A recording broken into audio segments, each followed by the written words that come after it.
네, 강의 교재는 이거고요. 그래서 보면 지금 많죠. 그죠? 13개인데 아무래도 우리가 보면 이제 12까지 그죠? 한번 볼 거예요. 교재에 있는 내용이고요. 그래서 제가 보여드린 이건 보면 여러분 교재에 있는 내용 그죠? 이걸 위주로 해서 한번 볼게요. 시간이 가면 안 되겠죠? 네. 그래서 우리 보면 이제 보면 그죠? 여러분 교재에 이제 16페이지에 있지 않습니까? 그죠? 뭐 부실재가 쌓이면 회사 망한다고 되어 있는데 그죠? 이게 뭐 여러분 회사가 건실하면 망할 것까지는 없고요. 단지 보면 데미지는 입죠. 우리 손익에서 어떻습니까? 그만큼 빠지게 되지 않습니까? 이제 그러다 보니까 극단적으로 썼는데 회사가 약간 흔들 수가 있죠. 그죠? 있다는 거. 그래서 이걸 갖다가 사전에 어떻게 우리가 미연에 방지하고 회수해야 되는지 중점적으로 여기서 보고요. 그래서 우리 보면 이제 보면 자, 우리가 보면 매출액에서 매출 원가 빼고 다 했더니 매출 그죠? 총액 나오고 단기 순이익이 10%다. 1,000만 원 팔면 그죠? 우리 1억 팔면 1,000만 원 남는다. 근데 그 1,000만 원을 날렸다. 그 1,000만 원을 갖다 매출해서 날려버렸다. 돈 못 받아왔다. 얼마를 더 팔아야 되냐 이거죠. 1억 더 팔면 되죠.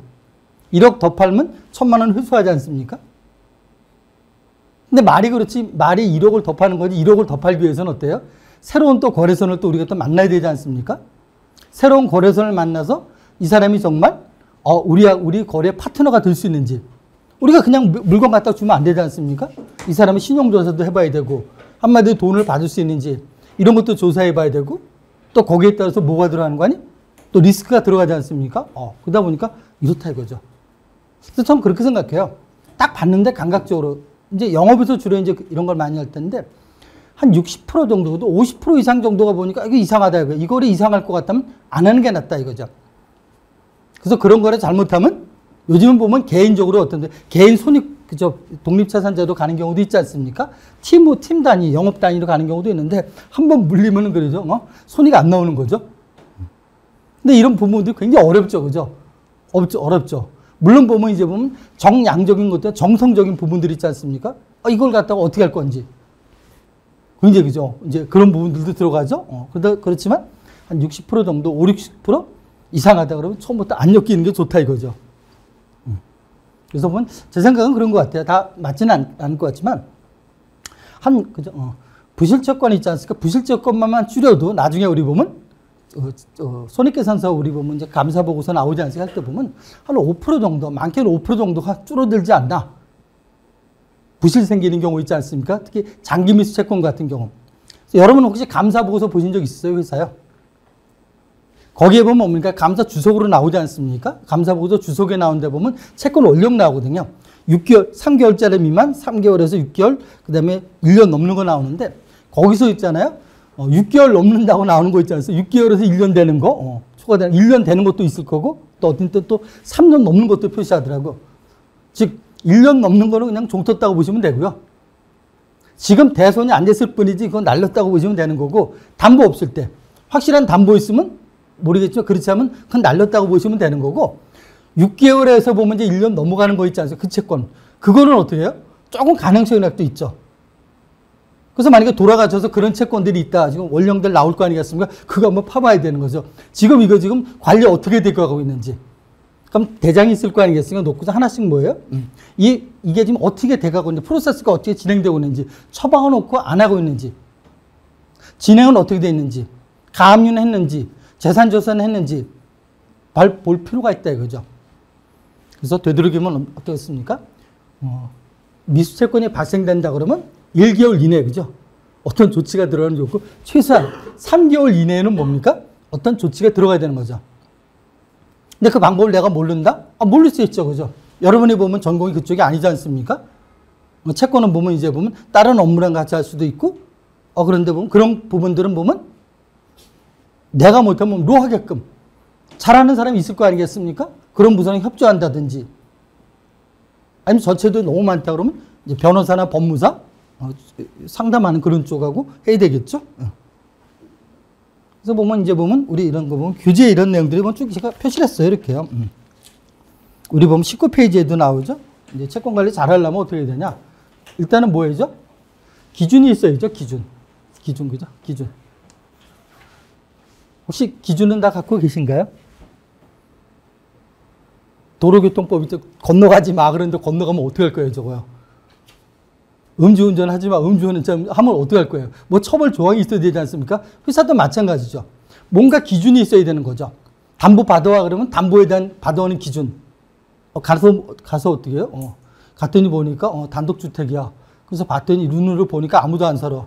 그래서 우리가 제일순위 건지당 설정했고 나중에 보고 2년 지나고 나중에 안 갚아서 경매, 임의 경매 집어넣는데 보니까 세입자가 있었는데 그 사람이 뭡니까? 대항력 요건인 세입자로서 우선 변제권 시작했어. 주민력 전입돼 있고 확정일자 먼저 돼 있고 실제로 살고 있어. 그쪽이 배당 먼저 가지 않습니까? 뭘 봤어야 되는 거죠? 주민복지센터 가서 집주인하고 둘이 손잡고 가서 소유자랑 가서 여기 누구가 쓰라는지 확인하고 담보 잡아야 되는 거죠. 그런 것도 보면 이제 회사 기준에 있을 거고요. 그 다음에 감정평가 기준이라든지 뭐 있겠죠. 그죠? 이런 거 기준 같은 거 있어야 되는 거고 신용조사 시스템이라고 그래갖고 물론 보면 이제 감이 좋은 사람들 있지 않습니까? 많아요. 그죠? 근데 감도 감으로 끝나는 거고 뭔가 요즘에 프로세스를 요구하죠. 그죠? 신입사원이나 오래된 사원이나 같은 기준, 뭐 평가가 나와야 되지 않습니까? 지금 그래서 보면 그 기업 같은 경우 법인 등기상, 법인 등기번호나 사업자 등록번호나 개인 같은 경우는 주민번호 같은 거 집어넣으면 요즘에는 그 사람의 신용 상태가 나오지 않습니까? 나오고 거기에 따른 어떤 뭐 조치가 나오죠. 그런 게 나오거든요. 근데 그걸 놔두고도 나 혼자 막 한다. 그럴 수도 있겠죠. 하지만 제도는 쓰는 게 좋겠다. 그 다음에 교육 같은 경우도 우리 그죠? 1년에 최소한 한 번 정도는 받아야 된다. 그죠? 간혹 보면 그런 경우 있지 않습니까? 부실이 생길 것 같아요. 뭐라 그래요? 빨리 가서 압류해라, 압류해라. 뭘 갖고 압류해요? 압류라는 건 집행거랑 즉 판결문이 있어야지 압류한다는 건 부동산 경매 신청한다는 거고 채권 압류 신청한다는 거하고 유체동산에 빨간 닥지 붙이러 가는 건데 그거 갈 때는 판결문 갖고 오라는 거거든요. 그거 없잖아. 그때는 뭐예요? 빨리 보존조치 가압류하라 그 소리 하는 거죠. 근데 간혹 그런 경우 있어요. 우리가 보면 위험할 것 같으니까 상담에 부동산 등기사항 전부 증명서 띄었더니 보니까 을구가 없어. 갖고밖에 없어. 너무 좋아. 깨끗해. 그래서 우리가 거기다가 그죠? 이거 보니까 감정평가서 내가 안 했지만 보니까 대략 그래도 사회적인 경험으로서 이거 5억은 갈 것 같아. 우리가 보니까 3억이 터질 것 같아. 3억을 갖다가 채권 증빙하고 법원에다가 부동산 가압류 신청하고 법원에서 판사님이 줬다고 확인하고 다 해서 부동산 가압류 3억 했어. 그럼 그런 거 보고서 올라갈 때 뭐랍니까? 너 봤냐? 봤죠. 왜? 일본이라고 그러죠. 사기치는 거죠. 그거 일본 아니죠. 칼자루는 채무자는 내가 들고 있죠. 왜? 내 거에 내가 들고 있으니까 거기다 뭡니까? 내 거에 내 의사에 상관없이 그쪽에서 저한테 부동산 가압류를 했지만 거기다가 뭐예요? 또 부동산 가압류를 만들면 어떻게 되죠? 제가 딴 빚쟁이들이 저한테 더 들어온다든지 제가 차용증을 발행해갖고 그걸 갖다가 더 분모를 늘리게 되면 어떤 가압류는 뭐예요? 우선순위가 아니지 않습니까? n분의 1 들어가지 않습니까? 그러면 3억이 아니라 30억 분에 여러분 3억이고 팔린 게 5억이니까 이게 틀려지는 거죠. 이제 그런 부분들도 뭐예요? 우리가 이제 알고는 있어야겠죠. 봐야겠죠. 그 다음에 중요한 건 그거 같아요. 받으려는 강한 의지. 그래서 기업에서도 보면 있잖아요. 같은 조건에, 같은 기준에, 같은 지원을 다 해줘도 어떤 사람, 영업사원 어떤 사람들은 보면 부실이 없어. 깨끗해. 근데 그렇지 않은 사람들은 어때요?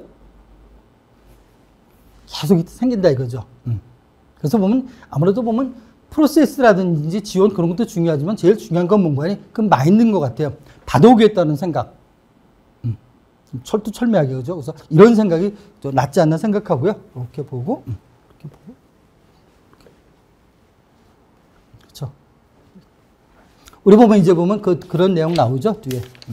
우리 23페이지에 그죠. 제가 이제 건너뛰면서 할게요. 조금씩 그죠. 자, 우리 보면 이제 채권관리 프로세스 그죠.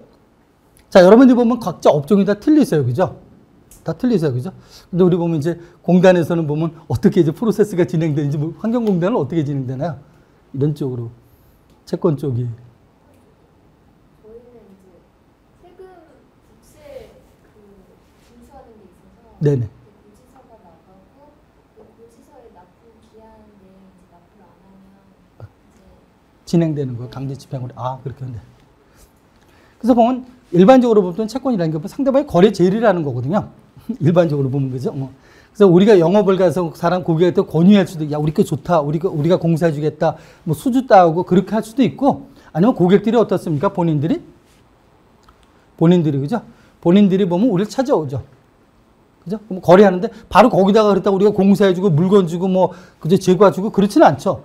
저놈이 나한테 돈을 줘야지 돈 못 받는데도 하면 안 되잖아요. 그러니까 내부적으로 뭡니까? 신용조사라는 거라는 거죠.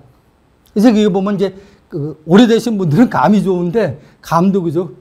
너무 그렇게 하면 안 되죠. 그래서 보면 우리가 보면 내부적으로 보면 이제 보면 어떤 기준을 만들죠. 야, 우리랑 거래하려고 그러면 우린 10가지 중에서 10점, 10가지 10점씩 100점으로 하는데 재무상태표 있지 않습니까? 그래서 보면 우리 보면 거기서 뭐 부채 비율이라는 거, 자본금 비율, 그걸 우리가 뭐 포커스를 본다든지 10점을 만점에 비교해서 동종업계 얼마 주기로 한다든지, 그 다음에 매출액, 단기 수익률, 매출액 증가, 뭐 이런 거 보기도 하고, 그 다음에 상대방이 뭡니까? 담보 조건 같은 거. 또 상대방이 보면 어디랑 거래하는 거래선이 어딘지, 뭐 이런 걸 이제 평가해 보기도 하죠. 대표이사를 만나서 보니까 이 사람이, 이 거래에 대해서 어느 정도 전문적인 지식과 뭔가 비전을 가지고 있는지 그런 생각이 전혀 없는 거지. 나름대로 평가하는 점수가 있죠. 그래서 해봤더니 보니까 100점 만점에 60점밖에 안 나와. 그때는 이제 생각해 보는 거죠. 할 건지 말 건지. 할 수도 있죠. 리스크 안고.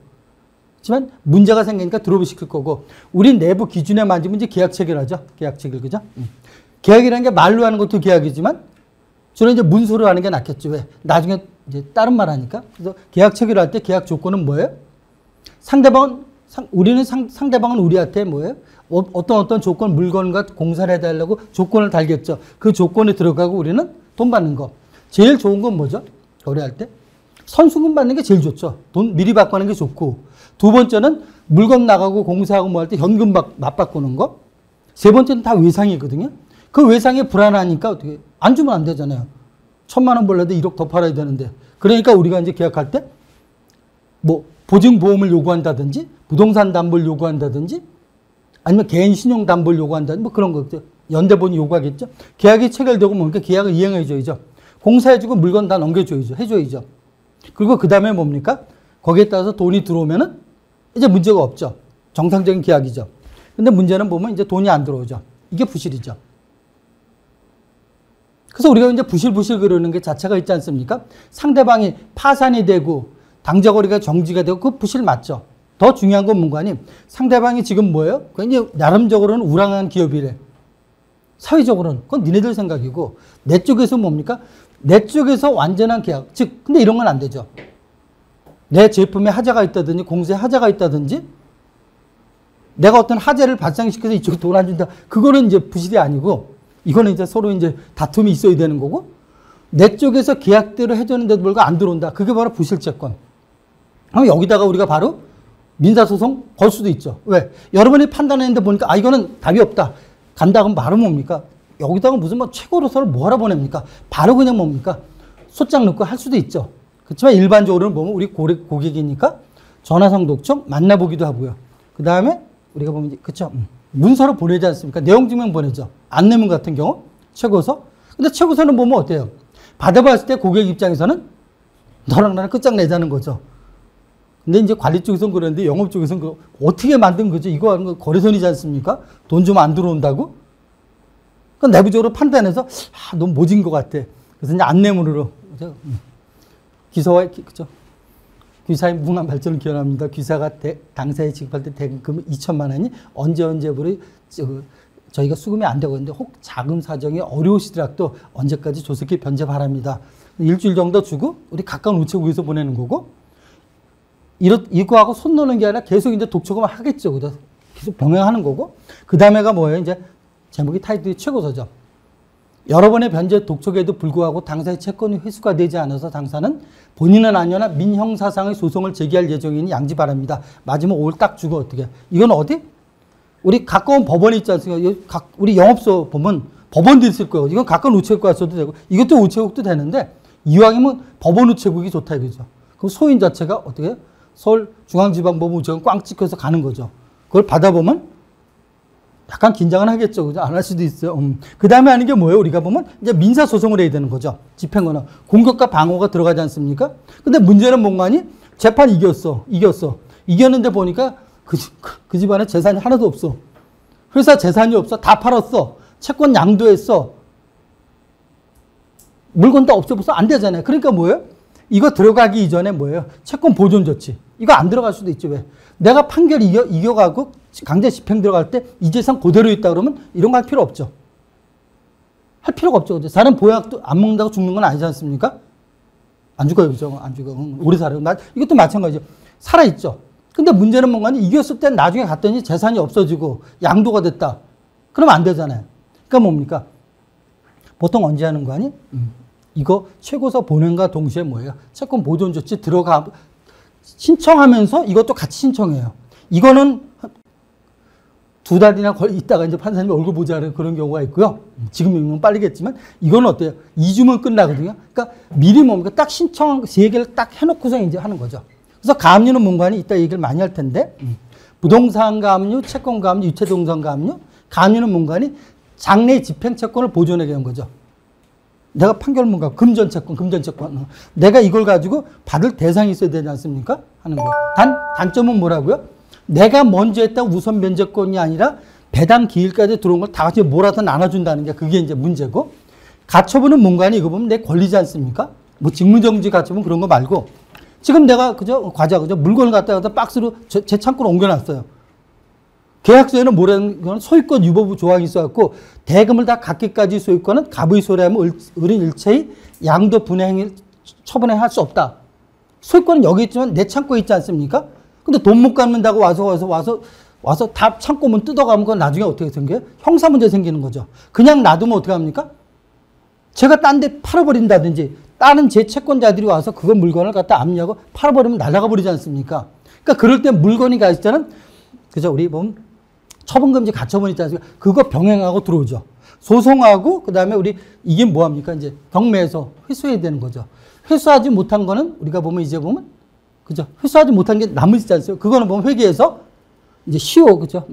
그 대손 처리 기간 같은 거 만들고 그다음 한 9월 달 정도 돼서는 보면 이제 대손할 기간 딱 리스트 보고 있다가 팀장들 이렇게 부른 다음에 쫙 뿌려. 야, 니네 10개 이만큼 대손 요건 꾸며와. 서류는 이거야. 그럼 서류 다 꾸며오면 그걸 가지고 회계에서 쭉 놓고서 대손 처리하지 않습니까? 대손 처리해요. 그죠? 근데 대손 처리는 뭐예요? 회계학상 용어죠. 대손했다고 우리 채권이 진짜 쓰레기인가요? 아니죠. 우리 채권은 언제 끝나는 겁니까? 돈 받을 때 끝나는 경우죠. 영업은 그래서 보면 주로 여기까지 주로 신경 쓰는데, 그죠? 관리 쪽에서는 뭡니까? 끝까지 가는 거죠. 계속 받을 때까지. 그래서 이거 봤을 때 보니까, 지금 이 채권을 보니까 법인 채권이다. 근데 대손은 떠는데 법인이라는 건 그런 것 같아요. 다시 살아나긴 굉장히 어려워요. 확률상. 그래서 그런 거 같은 거는 뭐 우리가 뭐 굳이 뭐 집행권은 판결문 받아놓을 필요가 없을지 모르겠는데, 혹시 보면 그 대표이사나 그 제3자가 연대보증으로 들어간 경우 있지 않습니까? 갑을 병이 있는 경우 있는 거라든지 처음부터 이제 개인인 경우 있지 않습니까? 또 회사도 뭐예요? 주식회사나 유한회사는 그죠? 담보가 없죠. 법인밖에 없지 않습니까? 근데 합자회사나 한명회사 같은, 특히 합자회사 같은 경우는 거기 무한책임사안이 바로 자연 연대보증이거든요. 그러니까 법인 등기사항 증명서 떼어봤더니 합자회사야. 그죠? 좋죠. 그러면 거기 무한책임사항이 나오거든요. 그 사람들은 뭡니까? 개인 연대보증이죠. 한명회사 맞죠? 그거는 뭐예요? 무조건 집행거나 판결만 받아서 가는 거죠. 그래서 6개월마다 한 번씩 뭐예요? 물론 이따 재산조사 해봤겠죠. 집행권원도 있는데 없으니까 못 받은 거고. 6개월마다 봐서 차곡차곡 그 주소에 대한 뭡니까? 법인 부동산 등기사항 증명서는 첨부해놔야죠. 그게 관리죠. 그죠? 그러니까 감사도 오셨지만 이제 그런 거 같은 경우 제대로 되어 있는지 봐야죠. 프로세스. 그래서 그럴 경우는 많이 없죠. 그래도 혹시 본인 명의로 이제 부동산을 취득하고 그런 경우도 있을 수 있지 않습니까? 또 전세 같은 경우 그쪽으로 본인 명의로 갈 수도 있고요. 이런 파악이 돼야 되는 거고. 그 다음에 또 뭔가니 이건 일반적으로 하진 않는데, 자, 우리 채권이 보면 부실 채권이 그죠? 쌓여있다 이거죠. 그럼 우리가 그죠? 하는 게 보면 계속 그래. 나중에 터지면 또 쌓이고 이렇게 가. 결국 이게 누굽니까? 고객이지 않습니까? 그럼 그 사람들한테도 뭐예요? 경고는 줘야겠죠. 여러분 채권 쌓이면 어떻게 돼? 회사 망하지 않습니까? 흔들리지 않습니까? 자, 그러다 보니까 재산명시명령과 채무불이행자 명부등재. 지금 부실 채권이 있어. 있는데 보니까 6개월이 지났어. 그걸 내가 갖고 있어. 특히 집행권이 없으면 안 되고, 집행권을 가지고 있으면서 못 받는 거 많아요. 그죠? 그럼 그걸 가지고 뭡니까? 보는 거죠. 봐서.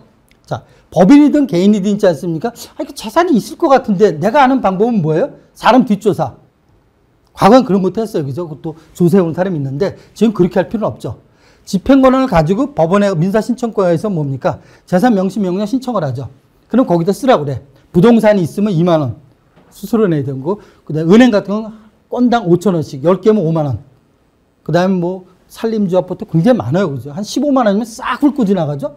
그걸 신청하고 나중에 보면 나는 몰랐는데 이게 관계기관에 뭐 다가 은행 국민은행도 있고 그럼 거기서 지들이 조사해서 다 조사를 해줘. 그럼 이걸 보고서 재산이 나왔다. 그럼 뭐 한다고요? 집행권은 원본 갖고 집행하라는 소리죠. 또 채무 불량자 명부등재 이거는 뭐예요? 그 사람 갖다 뭡니까? 신용불량자. 근데 망가진 법인은 별로 의미가 없더라고. 어차피 영업 안 하니까. 근데 혹시 개인 같은 경우 있을 수 있지 않습니까? 그 은행권은 못해. 그래서 언제 오는 거 아니? 이럴 때 있잖아요. 이거 걸면 와서 이거 좀 풀어달라는 거죠. 돈을 어떻게 받는 게 좋아요? 집행? 임의적으로 회수하는 게 제일 좋죠. 서로 이렇게 받는 게 낫죠. 이거 어차피 못 받는 거잖아요. 본인이 뭡니까? 각서 쓰겠대. 각서가 뭐가 필요했어요? 우리 판결문 원본 들고 있는 사람한테. 쓰는 거 쓰라고 쓰세요. 쓰고 뭡니까? 분할로 받다가 결국에 또 안 갚을 경우 있지 않습니까? 다시 신청하면 되죠. 근데 맨 마지막이라기보다 이게 재산조회. 재산조회. 그래서 결국에는 다 했는데 결국은 못 받았잖아요. 그럼 뭡니까? 결국 이 사람 재산이 어디 있는지 알려달라는 거죠. 잠깐 제가 꿀렸네. 그죠? 재산 명시명령 보면 본인이 있지 않습니까? 다 써서 내야 돼. 내가 어디 있다, 없다. 그러면서 본인이 이제 뭐 스트레스 받죠. 내가 만약에 제주도에 땅이 있다는 거 쓰면 채권자가 집행 들어올 건데, 예금 있다고 쓰면 들어올 텐데, 어떻게 쓸까? 에이, 잘 되겠지. 없다고 쓰자. 그래서 없다고 쓰는 경우가 많죠. 그래서 그걸 그냥 넘어갈 수 있어요. 내가 못 찾으면. 근데 문제는 거는 맨 마지막에 재산조사에 들어가는데, 이 재산조사는 뭡니까? 이거는 말 그대로 그 사람 말한 대로 아까 말한 대로 그 재산이 어디 있는지 은행째 다 찾아내는 건데 부동산은 2만 원 내면 그 법인이면 법인 개인 소유되는 게 부동산 다 나오고 예금은 5천 원 다 나오죠. 그럼 여기서 뭡니까? 나중에 조회를 다 해줘. 재산이 있으면 있다 없다. 그걸 가지고 찾으면 되는 거죠. 그래서 우리는 어디까지 합니까? 이제 관리 쪽에서 오신 분들도 많이 계시지 않습니까? 그러니까 보면 여기서 끝나는 게 아니라 이 프로세스 이걸 다 할 수는 없습니다. 이걸 많은 걸 다 못 하잖아요. 그죠? 그렇지만 우리가 보면 여러분이 보면 이제 보면 감각적으로 있잖아요. 엄마 하시다 보면 저기는 한번 봐야 되지 않을까. 뭐 그런 데가 있다는 한번 이런 프로세스까지 간다. 예. 그럼 보시고 이렇게 어이구 지워버렸나? 어떡하지? 이게 이렇게 지우가라는데 이렇게. 그다음에 이제 이런 거 그죠? 여러분이 이제 뭐 교재에 있지 않습니까? 교재는 없구나 이거. 그 제가 집어넣었었는데요.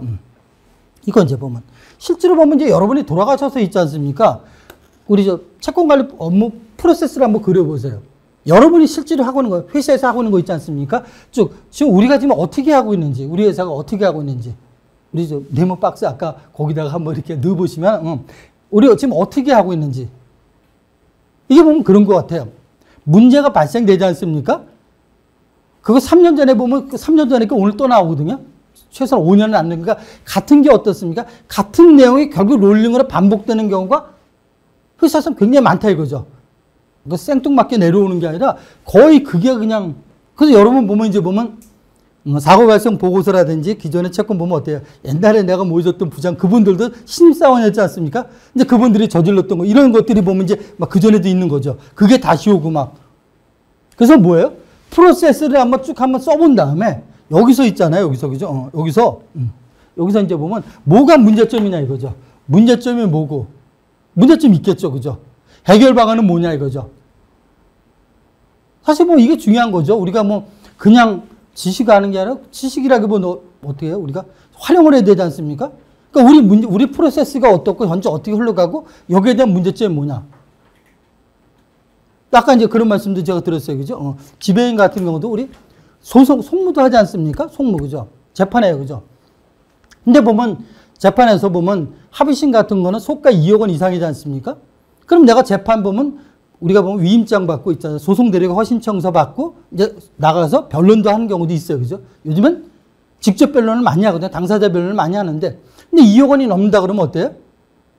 이건 이제 합의심 들어가서 회사 대표이사나 아니면 변호사 선임하는 수밖에 없는 거죠.